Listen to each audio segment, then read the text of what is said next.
Okay, അൽഫാം ഉണ്ടാക്കോ? പിന്നെന്താ നമുക്ക് ഉണ്ടാക്കാലോ. അങ്ങനെ നമുക്ക് നല്ല sweet and savoury and spicy നല്ല ഹണി ചില്ലി അൽഫാം ഉണ്ടാക്കാം.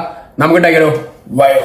ആദ്യം തന്നെ അൽഫാമിന് പറ്റിയ 4 പീസ് കൊടുക്കുക. നേരെ കൊണ്ട് എടുത്തിട്ട് 2 സൈഡും കൊണ്ട് വരഞ്ഞു അവനെ. എന്നിട്ട് നേരെ ഒരു ബോളിലേക്ക് കൊണ്ട് ഞാനിവിടെ 4 കാലം എടുക്കുന്നത്. ഏതൊരു മിക്സിന്റെ ജാർ എടുക്കുക. വെളുത്തുള്ളി, ഇഞ്ചി, ഹാഫ് ഉള്ളി, half bell pepper or capsicum, മുളക് പൊടി, മല്ലിപ്പൊടി, കുറച്ച് കുരുമുളക്, കുറച്ച് ഗരം മസാല, കുറച്ച് oregano, ഇഷ്ടമുള്ള കുക്കിംഗ് ഓയിലേക്ക്, ആൻഡ് സ്ക്വീസ് ഓഫ് ലെമൺ, കുറച്ച് വിനാഗിരി. ഇതിന് നേരെ കൊണ്ട് അടിച്ചുകൊണ്ട് പേസ്റ്റ് ആക്കാം. ഒരു സാധനം മറന്നായി, ആവശ്യത്തിന് ഉപ്പ്. ഇതിനെ കൂടെ അടിച്ച് പേസ്റ്റ് ആയിട്ട് നേരെ നമ്മൾ ചിക്കൻ ഇട്ടിട്ട് നല്ല തിരുമ്പി പിടിച്ചുകൊണ്ട് മാരിനേറ്റ് സെറ്റ് ആക്കി. നിങ്ങൾക്ക് അപ്പം വേണമെങ്കിൽ ഗ്രില്ല് ചെയ്യാം. പക്ഷെ ഞാൻ ഇവനെ കൂടെ രാത്രി മൊത്തം കൊണ്ട് ഫ്രിഡ്ജ് കയറി കൊണ്ട് വെക്കുകയാണ്. ഇതിന് ചിക്കൻ കൂടെ ഗ്രില്ലിലേക്ക് കൊണ്ട് വെക്കുക. ഞാനിവിടെ 2 കാലം ഗ്രില്ല് ചെയ്യുന്നുള്ളൂ. ഞാൻ അവനെ കൂടെ അവനിലാണ് ഗ്രില്ല് ചെയ്യുന്നത്. നിങ്ങൾക്ക് എങ്ങനെ വേണമെങ്കിൽ ഗ്രില്ല് ചെയ്യട്ടോ. അപ്പൊ ആ ഗ്രില്ലായി കുട്ടപ്പനുണ്ട്, അതാ കൂടെ വെച്ചോ. ഇനി നമുക്ക് നമ്മളെ ഗാർലിക് ഹണി സോസ് ഉണ്ടാക്കണം. അതിനായിട്ട് ഒരു പാൻ എടുക്കുക. കുറച്ച് സോയ് സോസ്, ചില്ലി ഫ്ലേക്സ്, കുരുമുളക് ചൊപ്പ് ചെയ്ത വെളുത്തുള്ളി, കുറച്ച് ഹണി ഓർ തേൻ, കുറച്ച് വെള്ളം ഒഴിക്കുക, കുറച്ച് ടൊമാറ്റോ സോസ്, ഒരു തുള്ളി വിനാഗിരി. ഇതിന് നല്ലോണം മിക്സ് ചെയ്ത് കൊണ്ട് തിളപ്പിച്ചെടുക്കുക. നമ്മളെ ചില്ലി ഫ്ലേക്സ് കൊണ്ട് തിളച്ചങ്ങോട്ട് പതക്കട്ടെ. സോ നമ്മളെ chilli honey garlic sauce ready. കാണില്ലേ പൊളി. എന്നിട്ട് നമ്മൾ ഗ്രില്ല് ചെയ്ത ചിക്കൻ ഓരോന്നോരോന്നും കൂടെ കോട്ട് ചെയ്ത് ഡിപ്പ് ചെയ്ത് കൊണ്ട് സാധനം കൂടെ സെറ്റ് ആക്കി.